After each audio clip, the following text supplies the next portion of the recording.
What's up guys, Sal here. So the Galaxy S22 Ultra brought a lot of excitement to the smartphone world, and the hype doesn't seem to be dwindling down in the least for the time being. The demand for the S22 is way higher than Samsung initially anticipated, and hence they are increasing the production capacity by 20%. The S22 Ultra brings a lot of new improvements, and the biggest one even your dog gonna notice is in the camera. You see, in modern smartphones, the image quality depends more on the optimization or AI than the actual hardware itself. I mean, when Samsung introduced the S20 Ultra a couple of years ago, everyone wrote off its 100x space zoom as a gimmick, which I totally agree with. The images actually look like oil paintings. Things didn't change with the S21 Ultra either, but now with the S22 Ultra, we're seeing a day and night difference in quality to a point where it doesn't even feel like these phones are a year apart, but actually a few generations apart. The 100x magnification is now useful and doesn't look like an oil painting anymore. And not just 100x, the other zoom levels have also seen a massive improvement.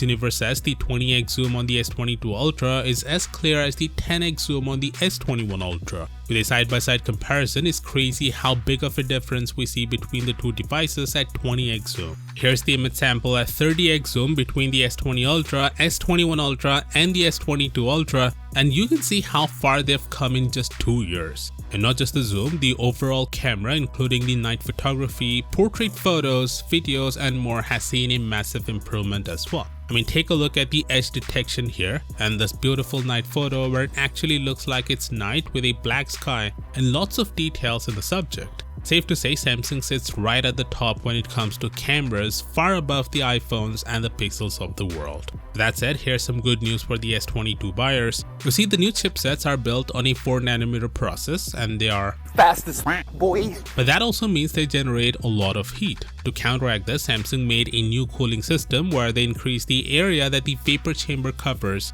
improve the heat transfer and also use another graphite sheet. And it looks like the new tech is actually working. Tom from TechChap made a video from his Exynos 2200 variant where after putting the S22 Ultra through benchmarks, it actually runs cooler than the S21 Ultra. Not only that, the sustained performance of the Exynos 2200 is way better than the Exynos 2100 on the S21 Ultra, which is great news for European consumers. That was one of the biggest drawbacks of Exynos chipsets in the past, but thankfully the new AMD graphics doesn't seem to have that problem. We don't have any video comparing the Exynos and Snapdragon variants of the S22 Ultra side by side, so we still don't know how they stack up against each other, but rest assured I'll keep you posted, so do consider subscribing for that. And as always, I'll see you tomorrow. Peace out.